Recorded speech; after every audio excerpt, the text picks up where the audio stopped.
Hey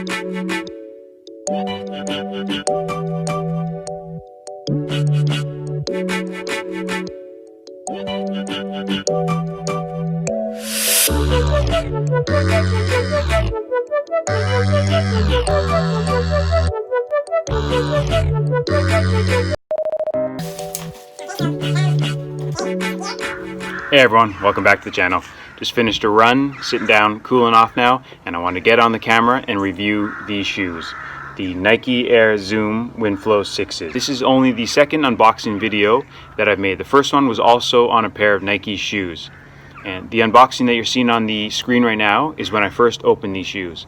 And that was at the end of February. And now we're getting towards the end of June. So I've owned these shoes for approximately 4 months. The good thing about this shoe is that they are true to size.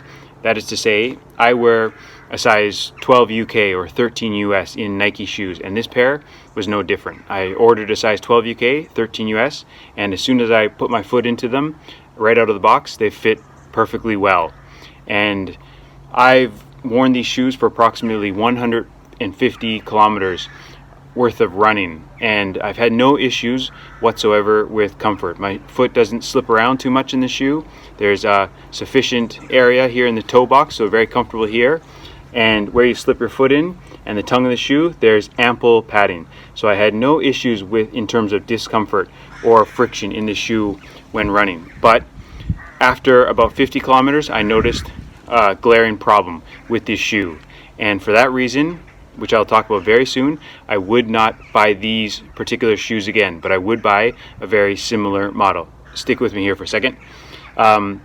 So the reason I bought the Nike Zoom shoes is because I noticed that a lot of long distance runners were wearing them. And in the last year, I took part in quite a few different running competitions. I completed, for example, an ultra marathon, a marathon, and a bunch of other distances. And I had my eyes set on completing even longer runs, such as a 100 kilometer and even a 100 mile race. So I bought these. I was very curious about trying them.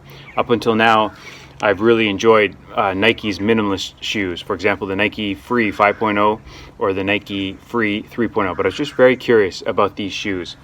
And one reason a lot of runners seem to wear these shoes is because the sole is very thick. There's a lot of cushioning here, so it can help to absorb impact and lessen impact when you're running.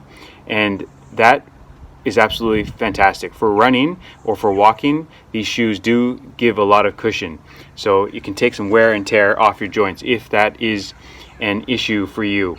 The one big problem that I have with these shoes is the sole. If you notice there, the material has started to tear off quite a bit.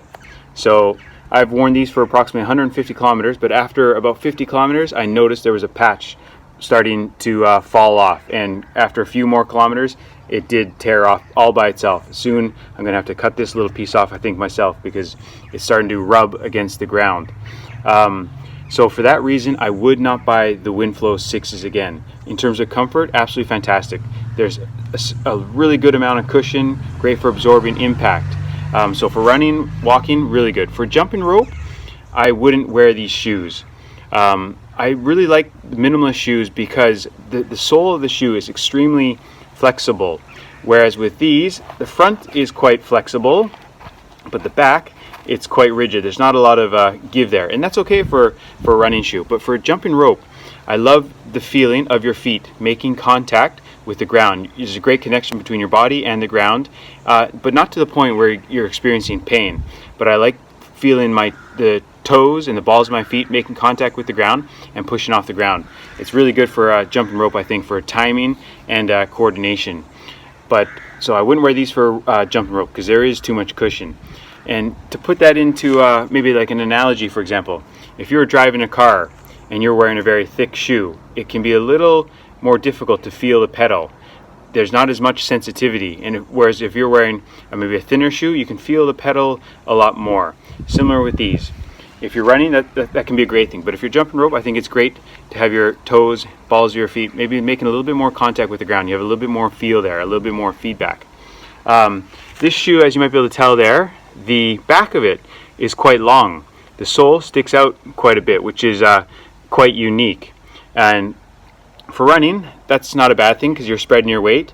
But for jumping rope, you do notice, or I did notice anyways, that the shoe felt quite long compared to the minimalist shoes that I wear. One really good thing about this shoe is anytime I wear it, well, perhaps not anytime, but often when I'm wearing these shoes, people compliment me. They say, "Andrew, it looks like you're getting taller," and I'm pretty sure that's down to the thickness of the sole of this shoe. So if height is a concern for you, maybe you might be interested in buying a pair of Nike Zoom shoes, but not perhaps this particular model because of the sole issue. You notice here on the sole, they have this kind of little gap, like almost like a pocket there, and apparently that's good for absorbing some impact. One huge disadvantage I feel with this sole, the rubber on it, you see how it's divided into 3 sections.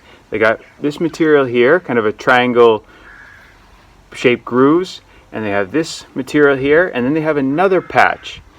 So other Nike Zoom models, for example, one particular Nike Zoom pair of shoes that I'm really interested in trying is the Nike Air Zoom Pegasus Turbo X's. So I'm really interested in trying those, and the reason being is because the shoe is very similar in that it has quite a bit of padding here. The heel, the sole is thick, but the bottom of the shoe, as opposed to having 3 different sections here of rubber, the Pegasus Turbo X's have only basically one main patch.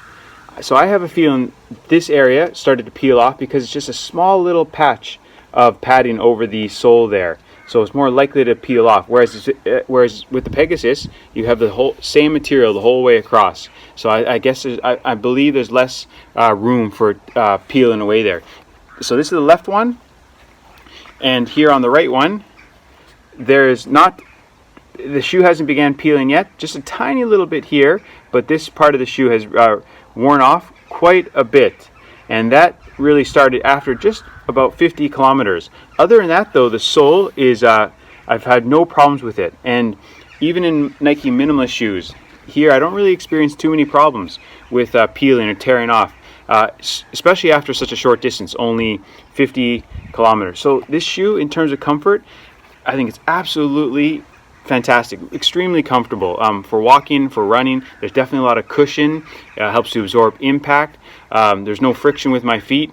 I've worn these shoes, I ran, for example, yesterday 15 kilometers, no issues whatsoever, like with any blistering or any friction, and I just wore a pair of very thin athletic socks. So comfort, fantastic. The only thing that really let me down with this shoe is the material on the bottom, and I would not buy them for that reason. I've worn some shoes that cost half the price, and I didn't experience this problem.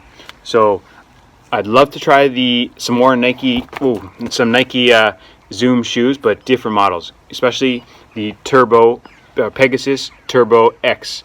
It's an older model, but it looks really good. It's basically the same shoe in ways, but the bottom of it is just one patch almost of material, so I think there's going to be less likelihood of that tearing off. And the Pegasus also has a bit of material going around the outside, which I also think will help prevent something like this happening. So I'll continue to wear these shoes for walking, running. I'll wear them out, but I would not buy them again. I'm a little bit disappointed in that this has happened. I'm a big fan of Nike, got a Nike shirt on here, been buying Nike shoes for a long time.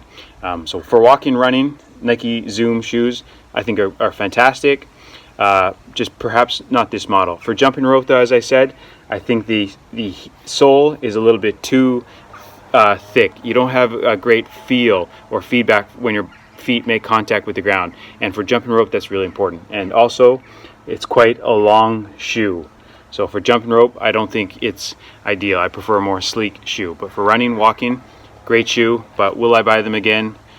No, because of this issue here. After only 50 kilometers, that's not doesn't seem too durable. All right, well, I really hope you enjoy this review. See you again soon, hopefully.